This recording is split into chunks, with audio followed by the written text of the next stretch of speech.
Hi, my name's Evan of Evan's Lessons, and that was a little performance featuring the Roland V drums, the TD20, and the Roland SPD-SX sample pad. And I wanted to talk a little bit about what goes into a performance like that, especially how we use a sample pad like this to make a performance out of a drum setup. So I'm creating a series of YouTube videos using this and just making musical performances only using this drum set and the sample pad. So far, I've been pulling wave files straight from GarageBand. It's not a secret. It's not anything other than an example of how most of us have some of these tools at our fingertips. Okay, whether you have an iPad or there's lots of ways to do that, and I'm going to continue putting out material that talks a little bit about that, so that we can keep creative. So let's talk about the pad a little bit. It has 9 pads on it. Each segment is programmable. Kudos to the people at Roland that designed this thing, because it's very much at home in a little home studio as it is on the road with huge acts. So I'm using one portion of what it's capable of. Now, what I was doing in my videos, and I encourage you to watch them if you haven't. If you're a student of mine, go ahead and watch them. If you're not, you don't have to do what I say. So I have gone ahead and assigned wave files to these pads. Okay, so the wave files are just uncompressed audio files. And I can trigger them on and off simply by striking the pad.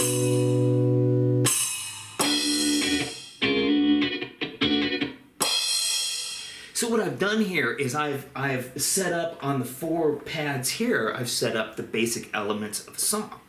Now we've got bass line, guitar, there's organ here, and then clavichord right here.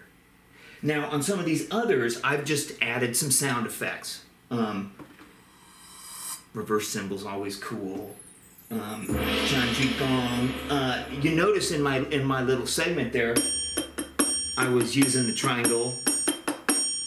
And these pads, you can program them to do a multitude of different things. I'll get into it even further, just because I could spend months getting into how versatile this piece of gear is. Now, I will tell you this also. I am in no way endorsed or paid by Roland. I just happen to really love their equipment, and I've been selling it and playing it for many, many years. So, you see, I have the chime trees especially. Another thing that I implemented a little bit clumsily in my example was a foot switch that I have on the ground. That if I keep it close to my bass drum pedal, I can reach over and bring in what we call toppers, and they're sort of rhythmic add-ons. You notice I played a little kind of a solo section that had this groovy little topper going, and I also have it set up with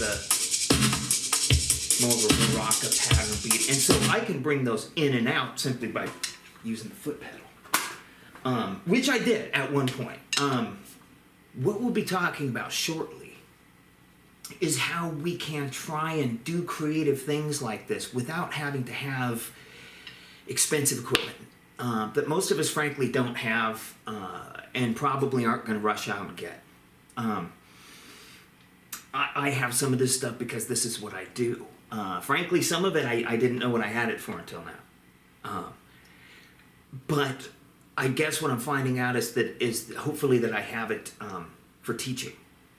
Anyway, we're going to stay creative. We're going to keep on doing music. In fact, we're going to do it with renewed vigor, perhaps. Stay tuned.